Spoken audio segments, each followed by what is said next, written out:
السلام علیکم ورحمۃ اللہ وبرکاتہ۔ عالمی تحریک سنی دعوت اسلامی کے زیر اہتمام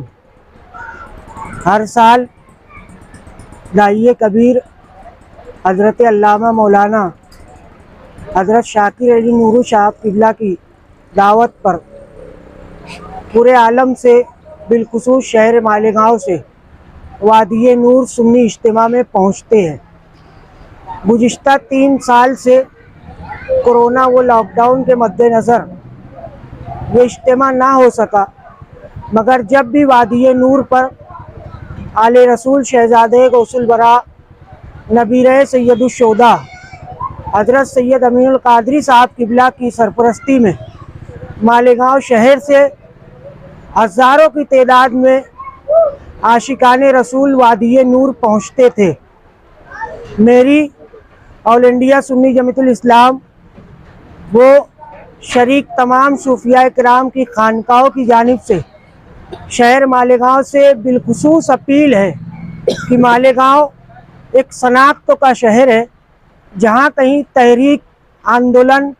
یا کوئی جلسہ جلوس مالیگاؤں شہر سے ہوتا ہے یا مالیگاؤں کے لوگ اس میں شرکت کرتے ہیں تو اپنی شناخت تو چھوڑتے ہیں۔ تو وادی نور میں بھی جب شہر مالیگاؤں سے قافلہ حضور سید صاحب قبلہ کی سرپرستی میں پہنچا تو ایک شناخت تو چھوڑا، وہی شناخت کو باقی رکھنے کے لیے آل انڈیا سنی جماعت الاسلام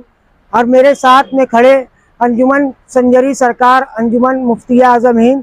وہ خانقاہ نوازیہ، خانقاہ چشتیہ قادریہ پاک پنجتن چوک، راشٹریہ مسلم مورچہ، درگاہ حضرت معصوم شاہ کٹی و دیگر منسلک تمام تنظیموں کی جانب سے شہر مالیگاؤں سے بالخصوص گزارش ہے کہ آل رسول سید امین القادری صاحب کی سرپرستی میں یہ قافلہ وادی نور 16، 17، 18 دسمبر کو جو عالمی اجتماع سنی دعوت اسلامی کے زیر اہتمام ہو رہا ہے، بڑی تعداد میں، ہزاروں کی تعداد میں پہنچے۔ گزشتہ روز